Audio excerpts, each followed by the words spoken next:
दोस्तों, क्या आप सचमुच जानते हैं हमारे प्राचीन शास्त्र, खासकर गरुड़ पुराण, एक ऐसी भयावह सच्चाई का खुलासा करते हैं जो आपके रोंगटे खड़े कर देगी। 3 प्रकार के भोजन जी हाँ, 3 ऐसे भोजन जिन्हें खाना सिर्फ आपके शरीर को ही नहीं बल्कि आपकी आत्मा को भी पाप के गहरे गर्त में धकेल देता है। ये भोजन आपके जीवन को तिल तिल करके नष्ट कर देता है, आपकी आयु को चुरा लेता है और आपके शरीर को भयानक रोगों का अड्डा बना देता है। जो व्यक्ति अज्ञानता में इनका सेवन करता है उसका अंत इतना भयावह होता है कि सुनकर ही दिल कांप उठता है। मृत्यु का भयानक साया उसे जल्दी ही घेर लेता है और वो दर्दनाक मौत की गोद में समा जाता है। गरुड़ पुराण की एक डरावनी कथा इस सत्य को उजागर करती है। ये कथा आपको झकझोर देगी, आपके मन में भय और सावधानी का बीज बो देगी। ये बताती है कि कौन से 3 भोजन आपके जीवन को नर्क बना सकते हैं, कैसे ये आपके शरीर को धीरे धीरे खोखला कर देते हैं और कैसे ये आपको असमय ही मृत्यु के मुंह में धकेल देते हैं। तो तैयार हो जाइए, क्योंकि अब हम उस भयावह सत्य की ओर बढ़ रहे हैं जो आपके जीवन को बदल सकता है, या फिर अगर आपने इसे नजरअंदाज किया तो आपका अंत निश्चित ही भयानक होगा। चलिए बिना देर किए इस रहस्य को खोलते हैं। तो चलिए आपको सुनाते हैं वो प्राचीन कथा जो भगवान विष्णु ने गरुड़ को सुनाई है। प्राचीन काल की बात है। शुभपुर नामक एक समृद्ध नगरी में सोमेश्वर नाम के परम धर्मपरायण ब्राह्मण रहते थे। सोमेश्वर वेदों और धर्म शास्त्रों के ज्ञाता थे और भगवान विष्णु के अनन्य भक्त थे। अपनी दिनचर्या की शुरुआत वे प्रातः काल भगवान का स्मरण करके और पवित्र मंत्रों का जाप करके किया करते थे। उनका हृदय करुणा और भक्ति से परिपूर्ण था। एक दिन सोमेश्वर ने तीर्थ यात्रा पर जाने का संकल्प लिया। अपने नगर के देव मंदिर में पूजा करने के बाद उन्होंने मंगल कलश से आशीर्वाद लिया और भगवान विष्णु का नाम जपते हुए घर से विदा हुए। उनका लक्ष्य था दूर स्थित एक प्राचीन विष्णु मंदिर के दर्शन करना, जिसके मार्ग में घना और रहस्यमय वन पड़ता था।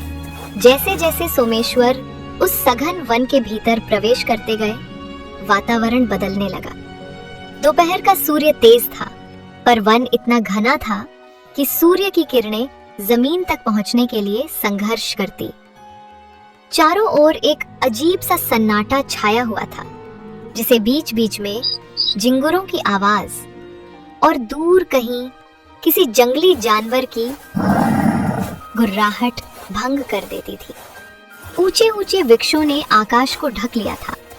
उन वृक्षों की शाखाएं आपस में ऐसी उलझी थीं कि दिन में भी रात का आभास होता था।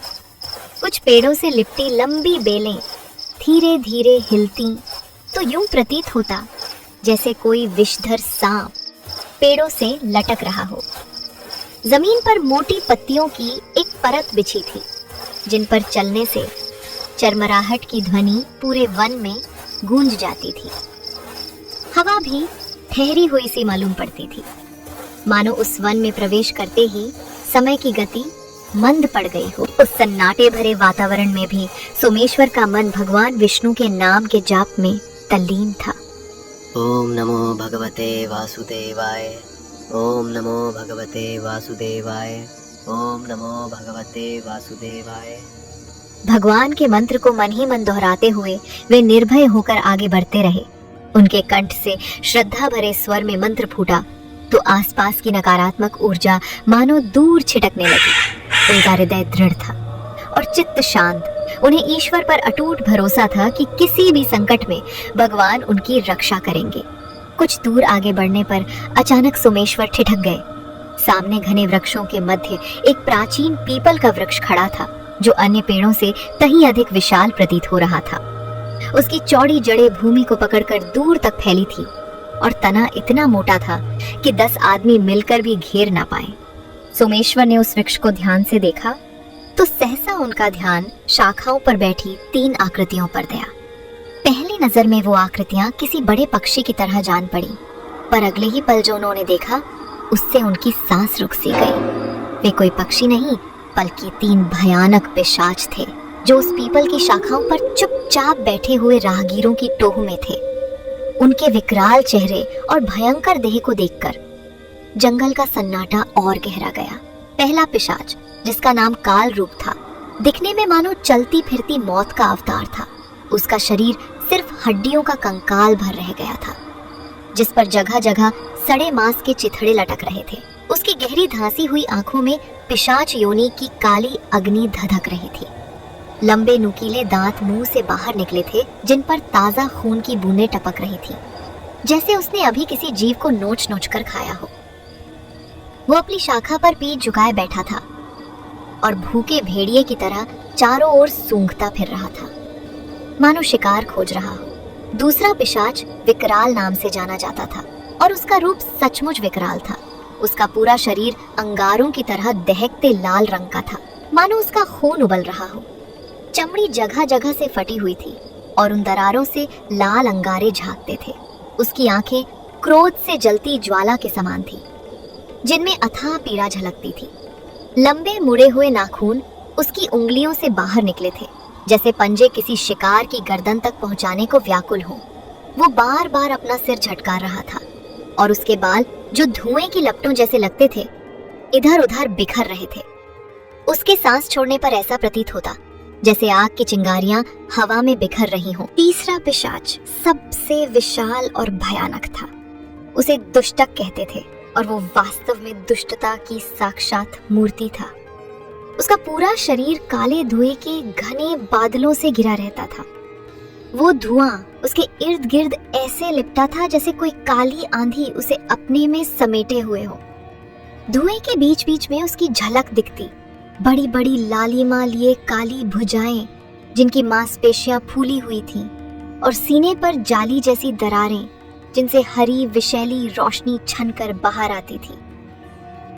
उसका चेहरा धुएं में आधा छिपा था, बस 2 हरी ज्वालाओं जैसी आंखें चमक रही थी। इन आंखों से इतनी घृणा और विष निकलता था कि देखने वाले के हृदय में सीधा भय समा जाए। दुष्टक के जबड़े में नुकीले दांतों की 2 पंक्तियां थी और उसकी जीभ बार बार सांप की जीभ की भांति मुंह से बाहर आ जा रही थी। अपने दोनों साथियों से बड़ा होने के कारण वो पीपल की सबसे ऊंची और मोटी शाखा पर विराजमान था, मानो उन पिशाचों का मुखिया हो। सोमेश्वर ने उन तीनों पिशाचों को देखा तो उन्हें स्मरण आया कि ये जंगल पिशाचों के डेरे के रूप में कुख्यात है। लोक कथाओं में उन्होंने सुना था कि इस वन में भटकती प्रेतात्माएं और पिशाच अधीरा होते ही अपना साम्राज्य बना लेते हैं। आज साक्षात उन्हें देखकर भी सोमेश्वर का मन विचलित नहीं हुआ, क्योंकि वे हर परिस्थिति में नारायण का स्मरण करने वाले साधक थे। उधर पेड़ पर बैठे पिशाचों ने भी ब्राह्मण सोमेश्वर की आहट पा ली थी। जैसे ही उन्होंने एक मानव को अकेले जंगल के बीच से गुजरते देखा, तीनों की मृतप्राय आंखों में एक साथ चमक दौड़ गई। वो इतने भूखे और क्रूर थे कि इंसान को देखते ही उनके मुंह से लार टपकने लगी। तीनों अपनी अपनी शाखाओं पर नीचे झुककर सोमेश्वर को घूरने लगे।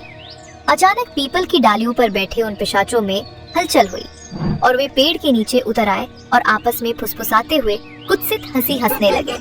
उनकी हंसी इतनी भयानक थी जैसे कई सियार एक साथ हुआ हुआ करके जंगल में बोल पड़े हों। कालरूप पिशाच ने अपनी हड्डियों वाली उंगली से सोमेश्वर की ओर इशारा करते हुए सरसराती आवाज में फुसफुसाकर कहा, देखो तो कितने दिनों के बाद ताजा मानव मांस हमारे भाग्य में आया है। ये ब्राह्मण बड़ा स्वादिष्ट लगता है। इसकी नस नस का खून चूस जाऊंगा और हड्डियां चटकारे लेकर चबा जाऊंगा। मैं इसे पहले खाऊंगा, बाकी तुम दोनों बाद में जो बच जाएगा वो ले लेना। उसके बोलते ही विकराल पिशाच ने गले से खर्राटेदार गुर्राहट भरी और एक डरावनी हंसी हंसते हुए जवाब दिया। उसकी आवाज ऐसी थी मानो आग की ज्वाला भड़क कर बोले, तू भूल कर रहा है काल रूप। इतने दिनों से मैं भी भूखा हूँ। इसकी मासूम चीखें सुनकर और गरम मांस चबाकर मेरी अतृप्त जीभ को सुकून मिलेगा। मैं इसे पहले पकड़ूंगा और इसकी अंतड़ियां तक चबा जाऊंगा। तू दूर रह कालरूप, इस शिकार को पहले मैं फाड़ूंगा। दोनों पिशाच अभी आपस में झगड़ ही रहे थे कि ऊपर वाली डाल पर बैठे दुष्टक ने अचानक एक गगन भेदी गर्जना की। उसकी भारी आवाज में लगा मानो बादलों के बीच से जोर की बिजली कड़क उठी हो। दुष्टक दहाड़ा, चुप रहो बेहुदो, ये शिकार मेरा है। तुम दोनों भूल गए क्या कि मेरे आगे तुम्हारी चाल नहीं चलती। मैं तुम दोनों को भी वहीं भेज दूंगा जहां से आए हो। जो भी इस ब्राह्मण को हाथ लगाएगा पहले मेरे हाथों मारा जाएगा। काल रूप और विकराल कुछ क्षण के लिए सहम गए। दुष्टक आकार और शक्ति में उनसे कहीं अधिक था और अत्यधिक क्रूर भी। दोनों अपनी जीभ से सूखे होंठ चाटते हुए नीचे उतरने की ताक में रहे, पर दुष्टक की आज्ञा टालने की हिम्मत फिलहाल किसी में नहीं हुई। तीनों पिशाचों की लालसा बढ़ती जा रही थी और उनकी नजरें सोमेश्वर पर गड़ी थी, जो नीचे भूमि पर खड़े ये सब देख रहे थे। सोमेश्वर ने ये संपूर्ण घटनाक्रम देखा, पर आश्चर्य की बात ये थी कि अभी भी उनके चेहरे पर भय की रेखा तक न आई। कोई भी साधारण मानव इतना कुछ देखकर कांप उठता, किंतु सोमेश्वर अपने आराध्य को मन में बसाकर अडिग खड़े थे। उन्होंने मन ही मन प्रार्थना की, हे नारायण, इन पिशाचों से मेरी रक्षा करना। और अपने कमंडल को कसकर पकड़ लिया। तभी दुष्टक पिशाच भूख से व्याकुल होकर पेड़ से छलांग लगाने को तैयार हुआ। उसके इशारा करते ही शेष दो पिशाच भी वृक्ष की शाखाओं से गुर्राते हुए नीचे कूद पड़े। पलक झपकते ही तीनों पिशाच चारों ओर से सोमेश्वर पर तूफान की तरह टूट पड़े, तीखे नाखून और नुकीले दांत लिए उसे दबोचने को तैयार।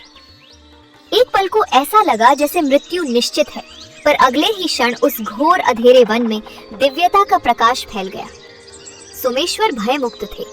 उन्होंने तेजस्वी स्वर में उच्चारण किया, ओम नमो भगवते वासुदेवाय। उनका स्वर संपूर्ण वन में गूंज उठा।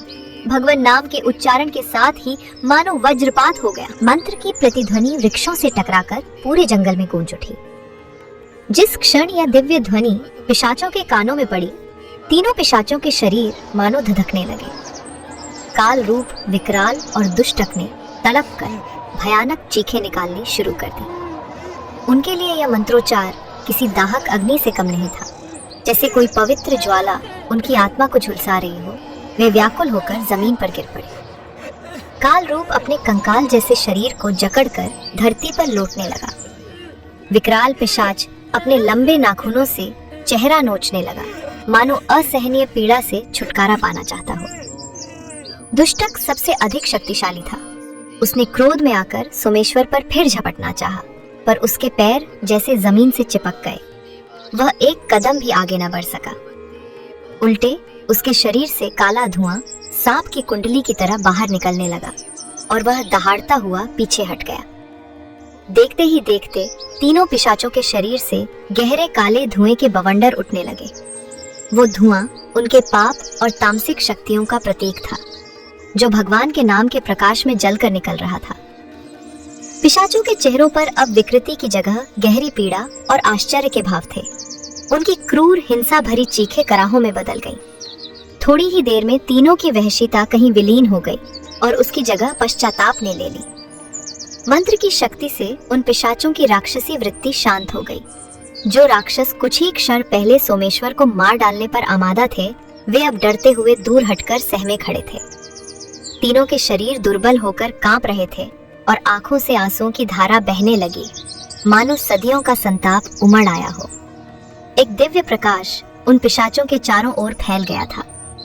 कुछ क्षण बाद जब पिशाचों का क्रोध और व्याकुलता समाप्त हो गई, तो वे शांत स्वर में विलाप करने लगे।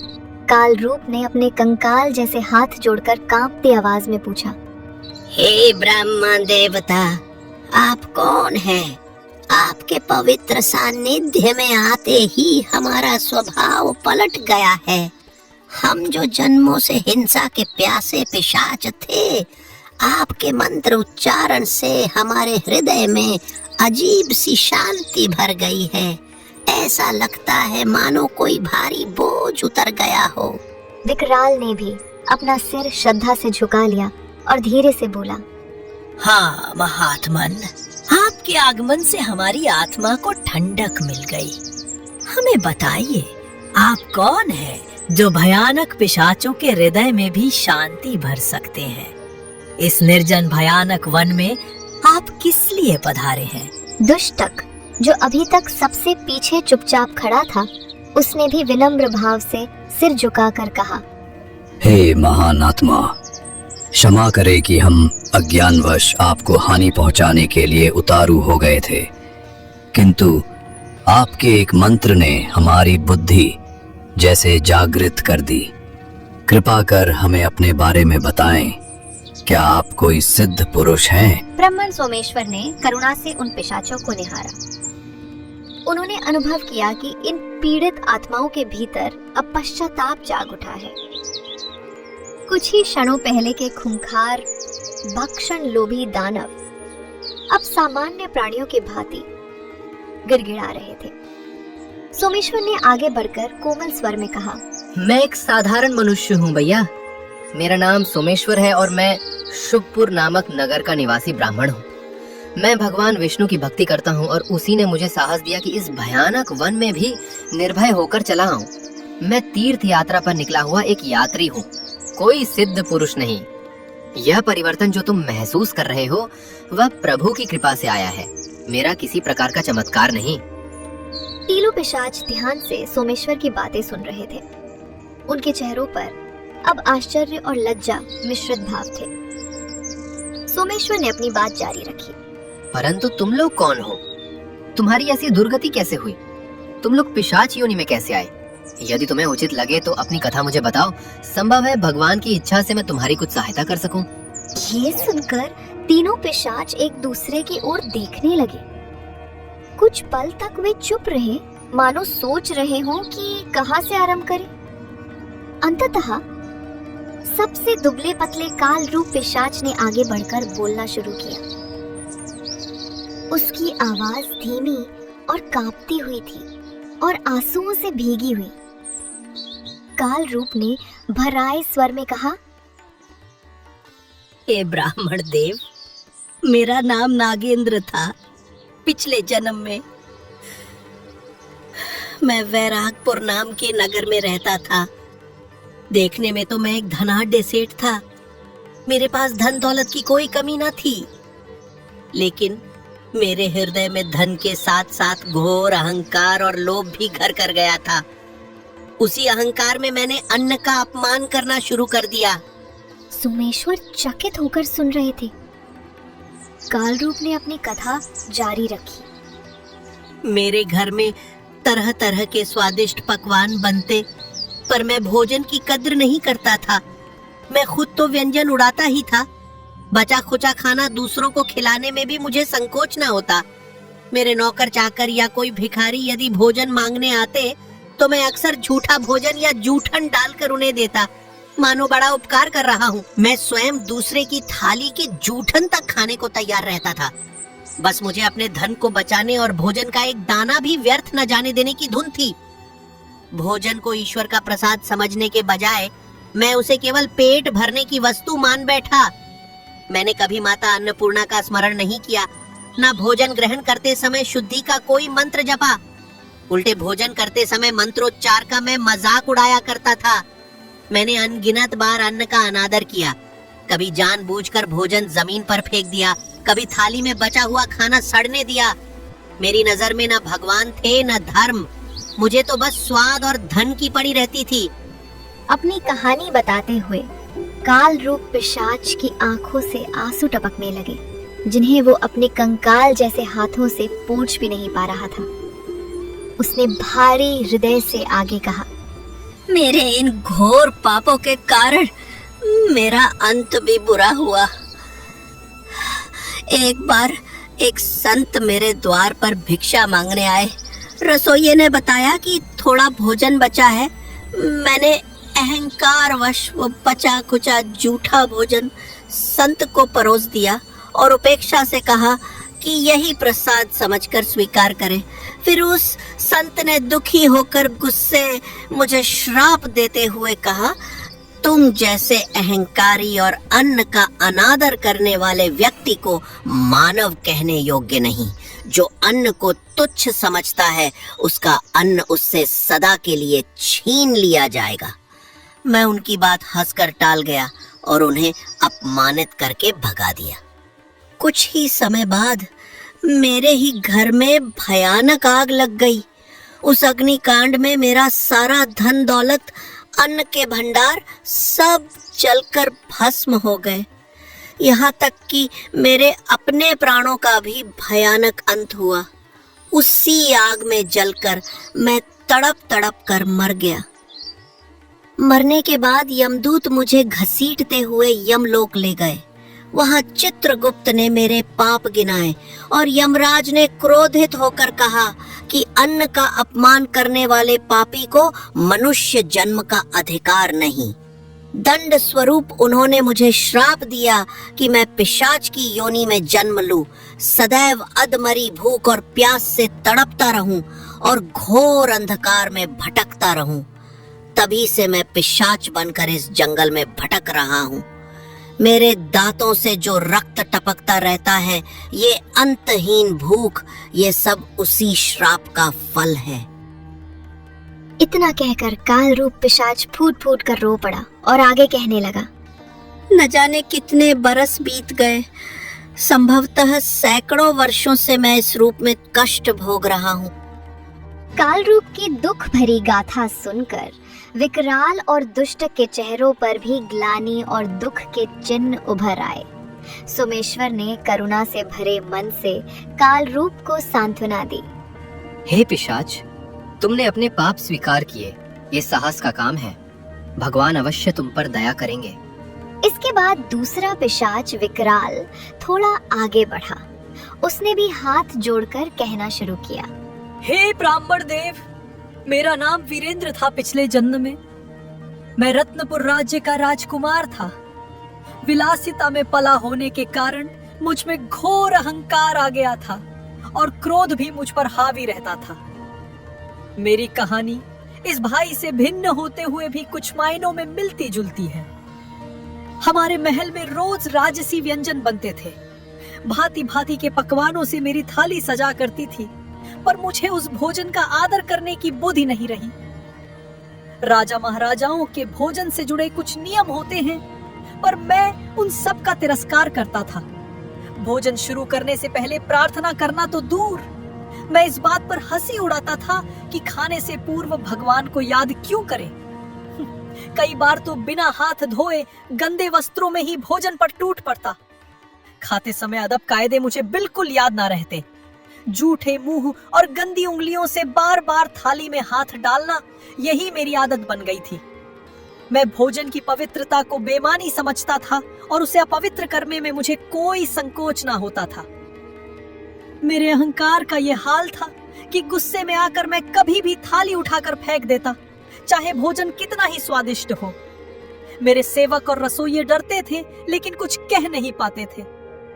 राजमहल में देवी अन्नपूर्णा को जो नैवेद्य लगाया जाता, उसे भी मैं बिना श्रद्धा के ग्रहण करता या बहुत बार फेंक देता। कई अवसरों पर मुझे जूठन खाने में भी आपत्ति नहीं होती थी। बस मुझे जो सूझता था वही करता था।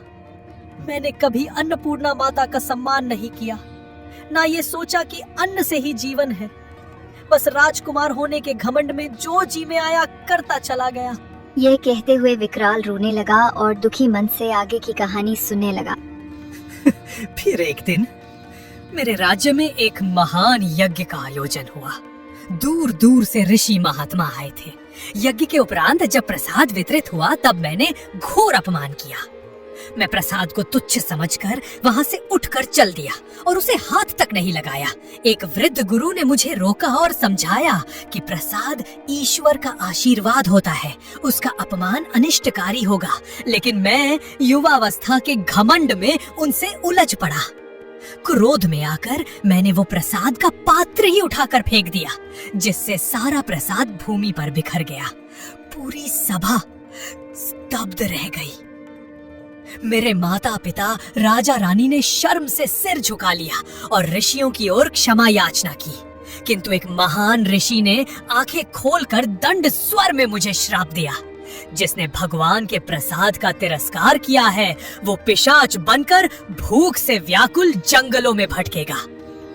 उनके श्राप ने मुझे उसी क्षण पिशाच योनि के अंधकार में ढकेल दिया। मेरे चारों ओर धुआं ही धुआं छा गया और अगले ही पल मैं इंसान से राक्षस बन गया। मेरा सुंदर राजकुमार वाला शरीर भस्म होकर ये अंगारों जैसा विकराल रूप धारण कर चुका था। लोग मुझे देखकर चीखने चिल्लाने लगे और स्वयं मेरे माता पिता भी भय से कांपते हुए मुझसे दूर हट गए। उसी क्षण मुझे राजमहल से निकलवा दिया गया और तब से मैं इस जंगल में भटकता फिर रहा हूँ। विकराल फफक फफक कर रोने लगा। जब से मैं पिशाच बना हूँ एक पल को भी शांति नहीं मिली। हमेशा एक जलन सी शरीर और आत्मा में बनी रहती है। अंतहीन भूख और प्यास की जलन। मैंने अपने कर्मों से स्वयं को ही अभिशप्त कर लिया, पर तब तक बहुत देर हो चुकी थी। अब तक सोमेश्वर की आंखें भी उन पिशाचों की वेदना सुनकर नम हो उठी थी। उन्होंने हाथ जोड़कर भगवान से उन दुखियों के लिए क्षमा की प्रार्थना की। फिर उन्होंने धैर्यपूर्वक तीसरे पिशाच की ओर देखा। दुष्ट अब तक सबसे पीछे गहन सोच में चुपचाप खड़ा था। अपने साथियों का वृत्तांत सुनते समय उसकी आंखों से भी कुछ आंसू ढुलक पड़े थे, जो उसकी दहकती हरी आंखों से निकलकर काले धुएं में विलीन हो गए। जब सोमेश्वर की दृष्टि उस पर पड़ी तो वह भारी कदमों से आगे आया। इतने बड़े और डरावने पिशाच को इस प्रकार गमगीन देख सोमेश्वर को अचरज हुआ, पर वे शांत रहकर उसकी बात सुनने लगे। दुष्ट ने भर्राई हुई गुंजीली आवाज में बोलना शुरू किया। हे ब्राह्मण, मेरा जन्म एक धार्मिक ब्राह्मण कुल में हुआ था। पिछले जन्म में मेरा नाम वसुदेव था। ये सुनते ही सोमेश्वर चौंक पड़े और आश्चर्य से बोलने लगे। वसुदेव, कितना पवित्र नाम! ये तो स्वयं प्रभु श्री कृष्ण के पिता का नाम भी है। तुम्हारे पूर्व जन्म में तुम्हारे माता पिता ने ऐसा उच्च नाम रखा। अवश्य तुम्हारे भीतर धर्म के बीज रहे होंगे। ये सुनकर वसुदेव के चेहरे पर कड़वाहट भरी हंसी आ गई। वो बोला, हाँ, नाम तो बड़ा मिला था मुझे, पर मैंने उस नाम की मर्यादा नहीं रखी। मैं एक यज्ञकर्ता ब्राह्मण था। बड़े बड़े यज्ञ और अनुष्ठान कराया करता था, परंतु मेरे भीतर धीरे धीरे अधर्म घर कर गया था। मैं भले ही यज्ञ करवाता था, हवन कुंड की अग्नि प्रज्वलित करता था, पर मन में श्रद्धा नहीं रही। मैं उन यज्ञों को बस धन कमाने का साधन समझने लगा था। जब यज्ञ समाप्त होते और भोजन तथा प्रसाद का वितरण होता तो मैं उसका निरादर करने में जरा भी नहीं हिचकता था। यज्ञ का पवित्र प्रसाद और भोजन जो देवताओं को भोग लगाकर प्रसाद स्वरूप मिलता है, उसे मैंने कभी आदर से ग्रहण नहीं किया। बल्कि सच कहूं तो मैं खुद भी अक्सर प्रसाद की पत्तल उठाकर एक कोने में फेंक देता और अपने लिए अलग व्यंजन मंगवाता। कई दफा तो टूटी हुई पत्तलों पर या जूठे बर्तन में ही भोजन कर लेता, ये सोचकर कि प्रसाद भी तो सामान्य भोजन ही है, इसमें क्या विशेषता है। यही नहीं, मैंने दूसरों को भी अपवित्र भोजन कराया। यज्ञ की जूठी बची हुई सामग्री संभ्रांत अतिथियों को परोस देता या उसे मिलाकर नया भोजन बनवा देता। जो प्रसाद देवताओं का आशीष था, उसका अपमान करने में मुझे कोई डर या लज्जा नहीं महसूस हुई। मेरा हृदय अज्ञान और पाप से भर चुका था। मैंने माता अन्नपूर्णा और स्वयं भगवान का घोर अपमान किया अपने कर्मों से। मेरे पाप का घड़ा भर चुका था। एक बड़े यज्ञ के बाद जब मैं प्रसाद का निरादर कर रहा था, तभी मुझे यज्ञ अग्नि की लपटों में मां अन्नपूर्णा का एक क्षणिक दर्शन हुआ, जैसे स्वयं देवी प्रकट होकर क्रोध भरी आंखों से मुझे घूर रही हों। उस एक पल में मुझे आभास हुआ कि मेरा अंत निकट है। अगले ही दिन मेरा शरीर एक भयानक रोग से ग्रसित हो गया। कुछ ही समय में उसी रोग से मेरी मृत्यु हो गई और मरते ही मैं सीधा पिशाच के रूप में इस वन में आ गिरा। मुझे मानो तत्काल न्याय मिला। इस अभिशप्त योनि में आकर मेरी आंखें खुली कि मैंने जीवन भर कितना बड़ा अधर्म किया था। अब चाहे मैं कुछ भी कर लूं, उस पाप को बदल नहीं सकता। मैं पिछले जन्म में स्वयं द्वारा किए गए अन्न प्रसाद के अपमान का फल भोग रहा हूँ। इस पिशाच रूप में मैं लगातार अधप का या सड़ा गला मांस खाने को मजबूर होता हूँ।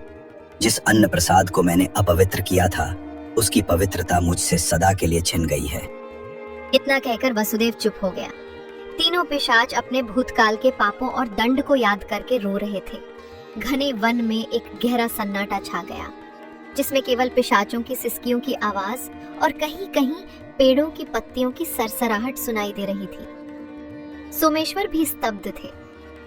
ऐसी विचित्र लीला उन्होंने कभी नहीं सुनी थी कि भोजन के अपमान जैसे साधारण समझे जाने वाले पाप के कारण किसी को इतने भयानक पिशाच जीवन भोगने को मजबूर होना पड़े। पर सामने खड़े ये उदाहरण साक्षात थे। कुछ देर बाद तीनों पिशाचों ने अपने आंसू पोंछे और एक साथ हाथ जोड़कर सोमेश्वर के चरणों में गिर पड़े। उनके राक्षसी रूप के बावजूद उनके हृदय में अब भक्ति और विनम्रता भर चुकी थी। विकराल, काल रूप और दुष्टक ने समवेत स्वर में कहा, हे महान आत्मन, आपने अपने पवित्र मंत्रों से हमें हमारे भयानक पापों की याद दिलाई और हमें पश्चाताप का अवसर मिल गया। आपके कारण आज हमारे हृदय में भगवान के प्रति भक्ति जागी है, नहीं तो हम तो पिशाच बनकर सब कुछ भूल चुके थे।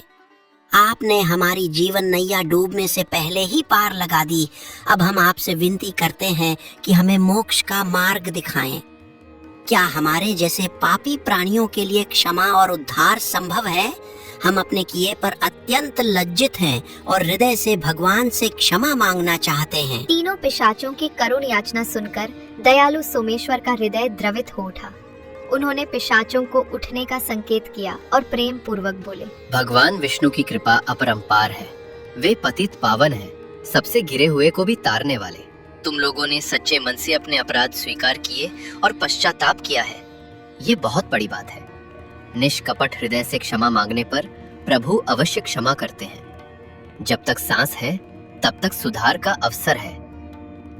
सोमेश्वर ने आकाश की ओर हाथ उठाकर भगवान को स्मरण किया और ऊंचे स्वर में प्रार्थना की, हे विष्णु भगवान, इन प्राणियों पर अपनी कृपा कीजिए। इन्होंने अन्न का अपमान कर भारी भूल की है, पर अब इन्हें अपनी गलती का पूर्ण आभास हो गया है। प्रभु, इन्हें क्षमा कर, इन्हें मुक्ति प्रदान करें। जैसे ही सोमेश्वर ने प्रार्थना की, वन का वातावरण एकदम बदलने लगा। सहसा आकाश से एक दिव्य प्रकाश की किरण उन पिशाचों पर आकर पड़ी। तीनों पिशाचों के राक्षसी शरीर उस प्रकाश को पाते ही कांपने लगे और धुएं की तरह हवा में घुलने लगे। काल रूप विकराल और दुष्टक ने विस्मय से अपने हाथ पांवों को देखा, जो अब पारदर्शी होते जा रहे थे। उनके चेहरों पर घोर पीड़ा के बादल छट गए और एक शांति भरी मुस्कान ने जगह ले ली। तीनों ने हाथ जोड़कर श्रद्धा से नेत्र बंद कर लिए। उज्जवल प्रकाश के साथ उनके पिशाच शरीर धीरे धीरे क्षीण होने लगे। कुछ ही क्षणों में तीनों का भौतिक शरीर लुप्त हो चुका था। वहां केवल 3 प्रकाशमान आत्माएं खड़ी थीं, मानो उजाले के 3 गोले हों। वन में देवताओं के नगाड़ों की मधुर ध्वनि गूंज उठी और हवा सुगंधित हो चली। सोमेश्वर ये दैवी दृश्य देख भाव विभोर हो गए। उन दिव्य प्रकाश पुंजों से तीनों की आवाज एक साथ सुनाई पड़ी, हे सोमेश्वर, भगवान आपको सदैव आशीर्वाद दें। आपने हमें भयानक नरक से छुटकारा दिलाया है। आपके श्रीमुख से उच्चारित भगवान के नाम ने हमारे लिए भवसागर से पार होने का मार्ग बना दिया। हम सदैव आपके ऋणी रहेंगे। सोमेश्वर ने नम्रता पूर्वक हाथ जोड़कर कहा, कृपा करके प्रभु को धन्यवाद दीजिए। मैं तो मात्र माध्यम था। सारा चमत्कार श्री हरि की महिमा का है। उनका नाम ही पवित्र करने वाला है। सद्गति प्राप्त करके अब आप सभी भगवान के धाम को जाइए और शांति पाइए। इतना सुनते ही तीनों आत्माओं ने भगवान विष्णु की जय का जय घोष किया। दिव्य आलोक की एक लहर सी चमकी और अगले ही पल तीनों आत्माएं आकाश की ओर तीव्र गति से उड़ चलीं।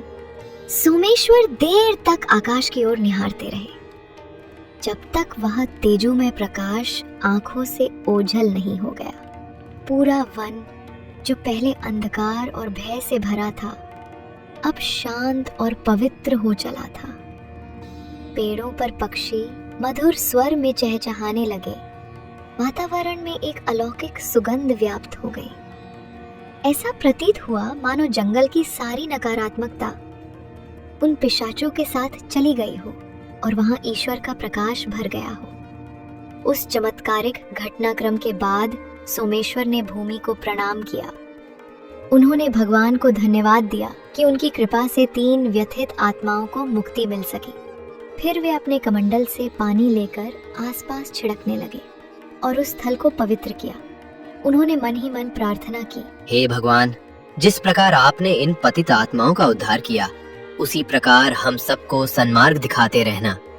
हमें ऐसा विवेक दीजिए कि हम कभी अन्न या प्रसाद का अपमान ना करें, जिसे हम आपके प्रसाद स्वरूप पाते हैं। इस वन में घटी उस अद्भुत घटना को स्मरण करते हुए सोमेश्वर अपने गंतव्य की ओर पुनः चल पड़े। उनके होठों पर अब भी भगवान विष्णु के नाम का जाप था और हृदय आनंद तथा भक्ति से भरा हुआ। रास्ते भर वे सोचते रहे कि सचमुच अन्न का अपमान मनुष्य को पिशाच जैसी नरक योनि भोगने को मजबूर कर सकता है। उन्होंने मन में निश्चय किया कि जहां तक संभव होगा वे लोगों को इस कथा से शिक्षा देंगे कि कभी भी भोजन का अपमान नहीं करना चाहिए। भोजन परमात्मा का प्रसाद है, अन्नपूर्णा देवी का आशीर्वाद है। जो भोजन को आदर देता है वह ईश्वर का आदर करता है, और जो अन्न का तिरस्कार करता है उसे जीवन में घोर परिणाम भुगतने पड़ते हैं। अतः प्रत्येक मनुष्य को चाहिए कि अन्न का सदैव सम्मान करे, भोजन को श्रद्धा एवं कृतज्ञता के साथ ग्रहण करे, क्योंकि ईश्वर की कृपा से मिला अन्न ही जीवन का आधार है। तो दोस्तों, उम्मीद है आपको ये कथा पसंद आई। कथा कैसी लगी कमेंट करके अवश्य बताएं। साथ वीडियो को लाइक करें और कमेंट में जय श्री कृष्ण अवश्य लिख देना। और आपके चैनल वास्तु टिप्स को सब्सक्राइब करना ना भूलें। अंत तक बने रहने के लिए आप सभी का धन्यवाद।